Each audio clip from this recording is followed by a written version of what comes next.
direbut nasabnya orang, kemudian yang direbutnya itu diingkirodkan. Ini mereka kan nyantol ke Abil Jadid, ulama Hadramaut, Syarif Abul Jadid. Nasabnya diambil, Abul Jadidnya dihancurkan. Bahwa Abul Jadid ini tidak punya keturunan hari ini abad 9. Sama juga dengan Wali Songo. Wali Songo diambil itu sejarahnya, dibelokkan nasabnya ke Hadramaut, keturunannya dihilangkan bahwa mereka tidak punya keturunan. Ini yang akan terjadi kalau tidak ada bab nasab 2000. Coba logis apa tidak orang yang mengaku cucu Nabi ini secara data di abad ke-9 Hijriah, 895 Hijriah, mengaku keturunan Nabi, kemudian mengurut nama-nama. Ali bin Abu Bakar, namanya Asakron nih, 895 Hijriah. Nama saya Ali bin Abu Bakar bin Muhammad bin Abdurrahman Asgar bin Maula Dawilah bin Ali Swaibud Darak bin Ali Al-Ghayyur bin Faqih Muqaddam bin Ali bin Muhammad Sahib Mirban bin Ali Qali Qasam bin Alwi bin Muhammad bin Alwi bin Ubaid bin Ahmad bin Isa. Ahmad bin Isanya 345 Hijriah. Sementara di abad-abad itu sudah banyak kitab nasab. Di abad keempat katanya Alwi ini hidup 400 Hijriah, berarti abad kelima. Di abad kelima sudah ada kitab Tahdhibul Ansab karya Al-Ubaidili 435 Hijriah. Tidak ada di sana mengatakan Alwi ini adalah cucu daripada Ahmad bin Isa. Ahmad bin Isanya disebutkan dia punya anak, kemudian keturunan sampai beberapa keturunan, tapi tidak menyebutkan Alwi ini, buyutnya Rizik Syihab itu, sebagai keturunan baginda Nabi besar Muhammad. Ada juga di abad kelima itu kitab Muntaqilah At-Talibiyah kalangan Ismail Toba-Toba. Ismail Toba-Toba itu 470 Hijriah. Tidak menyebutkan juga bahwa Ahmad bin Isa punya anak namanya Ubaid. Ahmad bin Isanya disebut dia punya anak namanya Muhammad, dia punya anak namanya Ali, tapi tidak disebutkan dia punya anak namanya Ubaid. Kemudian kitab Al-Majdi 490 Hijriah karya Al-Umari tidak juga menyebutkan Ahmad bin Isa punya anak namanya Ubaid. Ubaid punya anak namanya Alwi yang jadi Ba'alawi, nggak ada.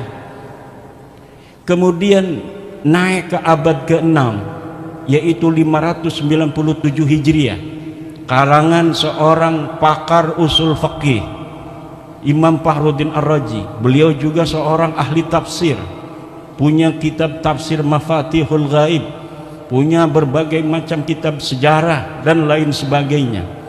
Idza utliqal imamu fi usulil fiqhi fal muradu bihi Imam Al-Ar-Razi. Kalau dimutlakkan nama al-imam, qala al-imam dalam kitab-kitab usul fiqih, itu maksudnya adalah Al-Imam Fakhrur Razi. Beliau mengarang, menulis sebuah kitab berjudul Asy-Syajarah Al-Mubarakah, wa hasala fihi anna aulada Ahmad bin Isa Al-Muqibin munhasirun fi salasati bani. Anaknya cuma 3. Siapa? Muhammad, Ali, Husain. Itu 597 Hijriah beliau menulis kitab itu. Wafat 604 Hijriah. Beliau punya anak murid namanya itu Al-Fakhri, juga ngarang kitab namanya Al-Fakhri. Al-Marwazi nama murid beliau, itu 614 Hijriah. Di situ juga disebutkan nama Ahmad bin Isa, dan tidak disebutkan Ahmad bin Isa ini punya anak namanya Ubaid, punya cucu namanya Alwi. Tidak ada, mereka tidak disebut keturunan Nabi pada 614 Hijriah. Kemudian ada kitab Al-Asili 700 Hijriah. Kemudian ada kitab As-Sabatul Musan 787 Hijriah. Kemudian ada kitab Umdatul Talib As-Sugra 828. Ada kitab Umdatul Talib As-Sugra karya orang yang sama, Ibnu Ainabah 828 Hijriah.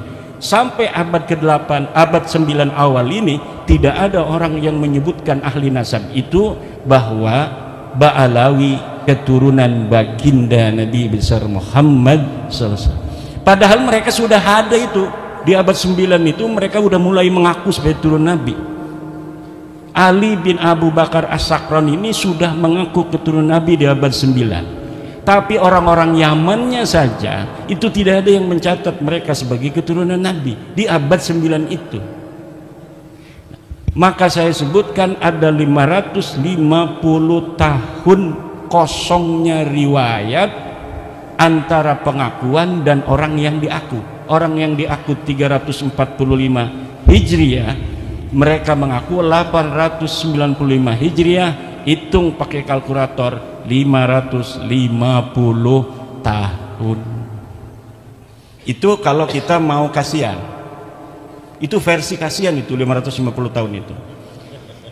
Versi yang tidak kasihan dalam ilmu nasab itu, dalam ilmu nasab, sebuah kitab sejarah la yuqaddamu bihalin ala ma yusbituhun nasabun. Ilmu sejarah, sejarawan tidak bisa didahulukan dari apa yang telah ditetapkan oleh ahli nasab. Sedangkan Ali As-Sakran ini ngarangnya kitab sejarah tasawuf dan amalannya. Maka walaupun ada susunan dia menyebutkan nama-nama sampai Ahmad bin Isa, itu sebenarnya dalam ilmu nasab tidak dianggap sama sekali. Adanya nama mereka itu muncul dalam kitab nasab, dalam kitab Tuhfatul Talib 996 Hijriyah.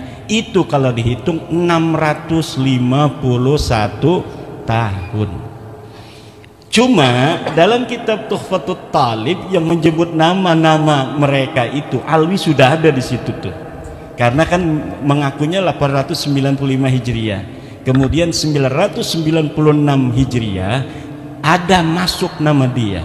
Masuknya apakah berdasarkan maraji? Tidak. Orang yang mengarang kitab itu Tuhfatul Talib namanya As-Samarqandi mengatakan, saya melihat fi ba'dit ta'aliq, dalam sebagian kertas-kertas ta'liq. Jadi bukan berdasarkan maraji dari kitab-kitab, tetapi berdasarkan apa yang dia temukan dari kertas yang ada di pinggir jalan. Dia nemuin aja, wah ada nih bin, masukin aja supaya kitab saya agak banyak lah. Itu hanya begitu saja. Di dalam ilmu nasab, ida urifal wadi'u intafal istidlal. Apabila ditemukan dan diketahui pemalsunya, maka istidlal itu hilang. Nah, kitab Tuhfatul Talib ini tidak bisa untuk dijadikan referensi. Kenapa? Walaupun dia kitab nasab, tetapi penulisnya sudah iktiraf bahwa dia mendapatkannya bukan berdasarkan maraji dari kitab-kitab sebelumnya. Sedangkan di dalam kitab nasab, nasab itu bisa diisbat hanya oleh kitab-kitab nasab. Jadi kitab-kitab nasab yang ada di sejak masa 199 Hijriah, Abnaul Imam fi Misrawasam, itu Abnaul Imam kitab aslinya yang kemudian pada abad kelima dipalsukan, katanya ini karya Yahya bin Ismail Toba-Toba, padahal itu karya Ibrahim Toba-Toba yang wafat 199 Hijriah. Itu sudah ada kitab nasab 199 Hijriah, sudah ada kitab nasab, ditulis semua keturunan Imam Hasan dan Imam Husain. Gak bisa orang masuk-masuk sembarangan. Kemudian ada kitab Nasabu Quraisy, ada kitab Nasab Bani Quraisy, ada kitab As-Sam'ani tentang nasab, ada kitab Siri Silsilatil Alawiyah 340 Hijriah karya Abu Nasr Al-Bukhari. Tapi di situ bukan masa di mana Ahmad bin Isa hidup, jadi kita nggak pakai sebagai dalil. Yang kita pakai dalil mulai daripada kitab nasab yang bisa diakses paling tua, yaitu Tahdzibul Ansab karya Al-Ubaidili 435 Hijriah. Jadi kitab-kitab nasab itu sudah menafikan mereka sebagai turun Nabi. Ini kata Hanif Alatas, kalau tidak ada yang menyebut, itu bukan berarti dia tidak ada. Kalau misalnya ada yang menafikan bahwa Alwi bukan cucu Nabi di abad 5, baru bisa diterima bahwa Alwi itu bukan cucu Nabi. Tapi tidak ada orang yang menafikan Alwi sebagai cucunya Ahmad bin Isa di abad kelima. Alasannya begitu. Kalau Kiai Imad bisa menemukan satu kitab yang menafikan katanya Ubaid sebagai anak Ahmad bin Isa, Alwi sebagai cucu daripada Ahmad bin Isa, baru itu sahih. Kalau tidak ada yang menafikan, tidak, kata saya. Coba lihat dalam kitab tauhid yang kecil aja, kitab Syarah Aqidatul Awam. Kitab apa itu? Karya Ibrahim Laqani, Tuhfatul Murid ya. Tuhfatul Murid itu bagaimana? Sesuatu yang sah untuk dinafikan adalah sesuatu yang subut. Sesuatu yang bisa ditiadakan adalah sesuatu yang ada. Kalau sesuatu yang tidak ada itu tidak bisa ditiadakan karena dia sudah tidak ada secara ontologis. Sekarang ada yang tidak hadir, misalnya istri keduanya Kiai Suparman.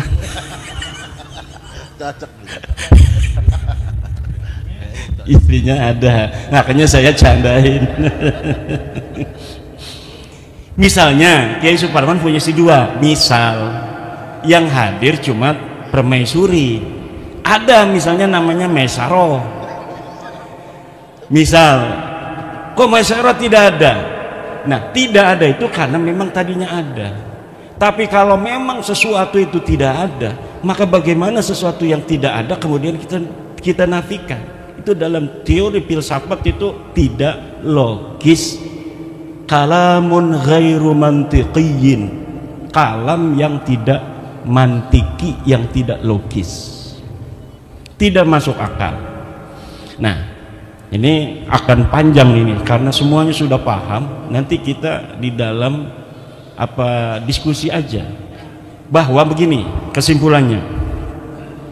Untuk mengetahui dia diisbat cucu Nabi atau tidak, itu menggunakan metodologi nasab, ilmu nasab dan kitab nasab. Secara kitab nasab mereka sudah hakul yakin kata orang Irama, bahwa mereka bukan cucu Nabi. Untuk mengetahui apakah mereka ini nama-nama yang disebutkan sampai Ahmad bin Isa itu sosok historis, orangnya betul-betul ada atau tidak, itu menggunakan pendekatan historis, yaitu melalui menelusuri nama-nama keluarga mereka ini dalam kitab-kitab sejarah. Dan dalam penelitian penelusuran saya mengenai nama-nama keluarga mereka, dari mulai Abdurrahman Segaf, kakeknya Ali Abu Bakar As-Sakran, Abdurrahman As-Segaf punya ayah katanya namanya Muhammad Maula Dawilah. Ini adalah sosok yang fiktif. Dari mulai Muhammad Maula Dawilah punya ayah Ali Sahibud Darak, Ali Al-Ghayyur, Faqih Muqaddam, Ali bin Sahib Mirbat bin Ali Qoli Qasam bin Alwi, sampai Ubaid, itu semuanya sosok ahistoris, orang fiktif yang namanya diurut begitu saja demi untuk mencapai ketersambungan sampai Ahmad bin Isa yang sudah sahih sebagai keturunan Nabi. Jadi jangankan bisa diisbat secara ilmu nasab, uang sosoknya aja nggak ada. Ya gimana sih Kiai Imad bisa menemukannya? Begini Pak, di Tarim itu banyak orang dulu. Faqih Muqaddam itu 653 Hijriah. 653 Hijriah di Tarim itu banyak ahli-ahli agama, ulama-ulama besar. Ada kitab-kitab nasab sejarah yang ditulis. Kejadian apa saja yang terjadi di Tarim itu ada dalam kitab Al-Yafi'i, dalam kitab Tabaqat Fuqaha Yaman, dalam kitab As-Suluk, semuanya diterangkan. Ada kejadian pembunuhan para fuqaha 560 Hijriah itu, ada penyerbuan dari kerajaan membunuh para kiai-kiai karena perbedaan dalam cara pandang keagamaan. Tapi tidak ada satupun nama-nama yang disebutkan ulama baik yang dibunuh maupun tidak dibunuh dari keluarga Ba'alwi. Kenapa? Karena memang waktu itu mereka tidak ada di Tarim. Mereka belum ada di Tarim. Mereka pindah dari India, masuk itu sekitar sebelum abad 9 Hijriah, beberapa puluh tahun sebelumnya. Kemudian menyusun sebuah kekuatan di situ, kesejarahan, palsuin semua ulama-ulama di sana. Direbut nasabnya orang, kemudian yang direbutnya itu diingkirodkan. Ini mereka kan nyantol ke Abil Jadid, ulama Hadramaut, Sarip Abul Jadid. Nasabnya diambil, Abul Jadidnya dihancurkan. Bahwa Abul Jadid ini tidak punya keturunan hari ini abad 9. Sama juga dengan Wali Songo. Wali Songo diambil itu sejarahnya, dibelokkan nasabnya ke Hadramaut, keturunannya dihilangkan bahwa mereka tidak punya keturunan. Ini yang akan terjadi kalau tidak ada bab nasab 2022 dan tidak ada Kiai Suparman Abdul Karim di Lampung.